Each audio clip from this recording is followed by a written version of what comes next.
Welcome to this deep dive on DRS Zone.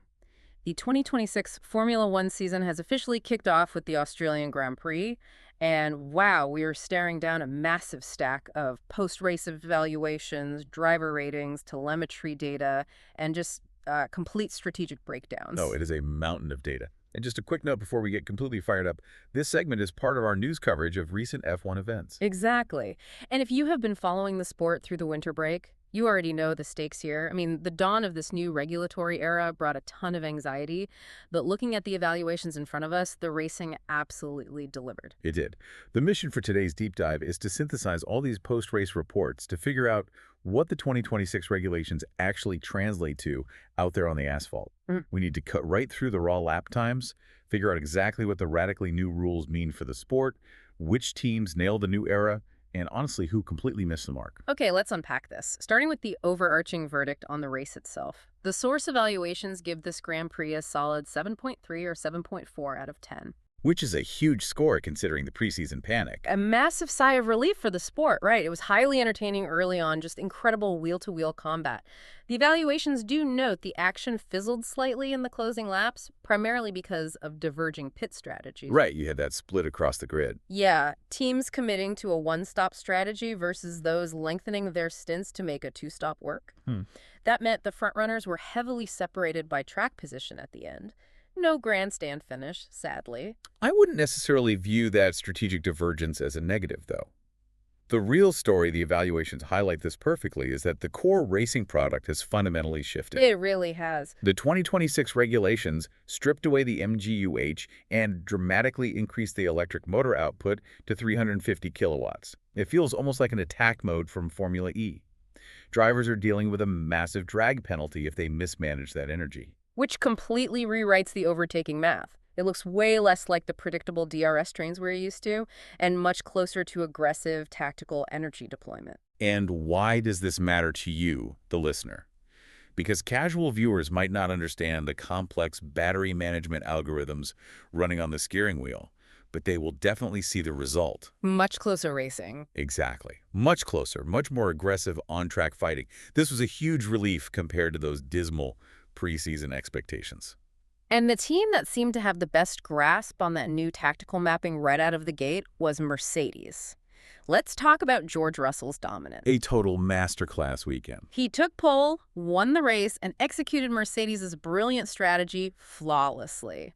Looking at the post-race ratings, the new Mercedes car has absolutely no obvious defects. It's a formidable package, but I wouldn't call their race entirely flawless, because Charles Leclerc's start in the Ferrari proved Mercedes is vulnerable. Oh, that start was electric. Leclerc jumped from fourth on the grid to take the lead into turn one. That gave fans the first real taste of the 2026 regulations in a thrilling, prolonged wheel-to-wheel battle with Russell. Ferrari clearly had the raw pace. They had the early fire, but then came the late fade. Ferrari ultimately ruined their chances with the flawed one-stop strategy on the hard compound tire. The strategy handcuffed him. The tire degradation profiles just didn't behave the way their simulations suggested. They locked themselves into a rigid plan while the race was begging for something dynamic. Typical Ferrari pit wall fumbles. But let's look at the other side of the Mercedes garage. Lewis Hamilton finished a very close fourth, just 0.6 seconds behind Leclerc. The evaluations are hinting that the old Hamilton might actually be back. His tire management was razor sharp. But then you have Kimi Antonelli. He suffered a terrible start, dropped 5 places from second immediately, looked like he was struggling with the clutch bite point, but he drove an incredibly mature recovery race. He really did. What's fascinating here is how Mercedes read the virtual safety car perfectly to secure the win and bail Antonelli out. That double-stack pit stop. An operational masterstroke. They saw the Delta window, committed, and capitalized on the VSC so Antonelli could finish just 3 seconds behind Russell. Just brilliant. Now, let's shift focus to some mega comebacks and massive letdowns. We have to talk about the Max Verstappen factor. Unbelievable drive. Starting from 20th place on the grid, carving his way up to 6th. The source description is brutal for the rest of the field. It said Verstappen looked like he was driving a Formula 2 car, effortlessly passing Formula 3 cars. The telemetry backs that up entirely. His race pace was staggering. He relied on Red Bull's clear, straight-line speed advantage to systematically hunt down the pack. But I got to play devil's advocate here. Go for it. While Max's race pace was incredible, Red Bull's qualifying pace was an absolute disaster. They could not get the front tires into the optimal temperature window. Which poses the big question for the listeners. Is this a one-off setup trap on a slippery Albert Park track, or is Red Bull actually in deep trouble until the China Grand Prix? If they can't fix that single-lap pace, starting from the back is going to severely limit their championship points. Fast on Sunday doesn't matter if you start 20th. Fair point. Meanwhile, McLaren got a brutal reality check. Just a terrible weekend. Absolutely gutted for the local fans. Oscar Piastri, the local hero, had this highly suspenseful fail where he crashed into the wall before the race even started.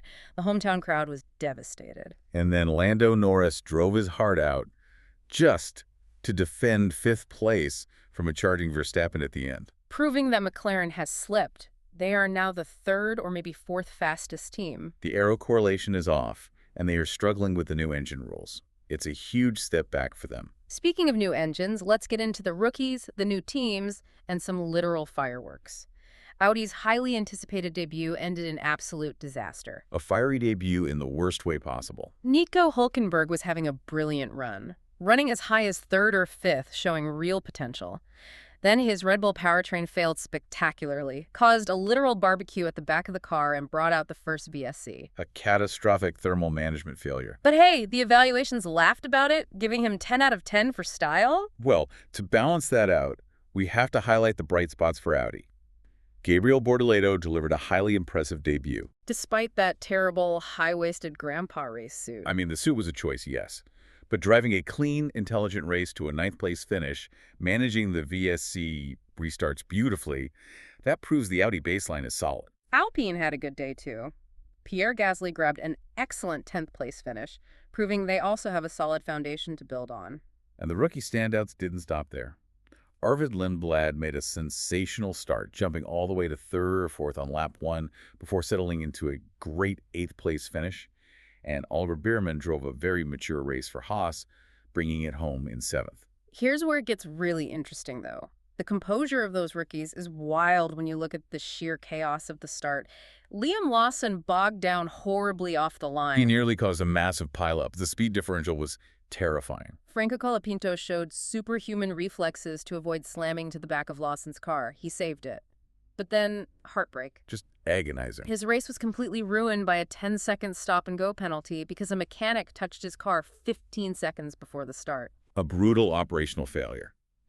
And speaking of heartbreak, Carlos Sainz drove a brilliant comeback from 20th, right to the edge of the points. Only to have a front wing issue completely destroy the car's aerodynamic balance. It turned his race into a glorified test session for Ferrari. He just bled lap time after that. Yeah. But if you want to talk about a grim reality, let's look at Cadillac. Oh man, it is bad. Valtteri Bottas was running dead last until he caused a VSC, and Checo Perez finished 16th. Lapped 3 times, and 4 minutes off the pace. 4 minutes in modern F1 is an eternity. They are significantly behind the curve on aerodynamic efficiency and power unit integration. Minor setup tweaks are not going to fix a 4-minute gap. It is a massive mountain to climb. So tying it all together for the listener, what are the key takeaways? Mercedes is the team to beat. Ferrari has the speed, but desperately needs to fix their strategy. Red Bull is a massive wild card. And most importantly, the new 2026 regulations actually work. The racing is fantastic. And why should you care about this shifting landscape?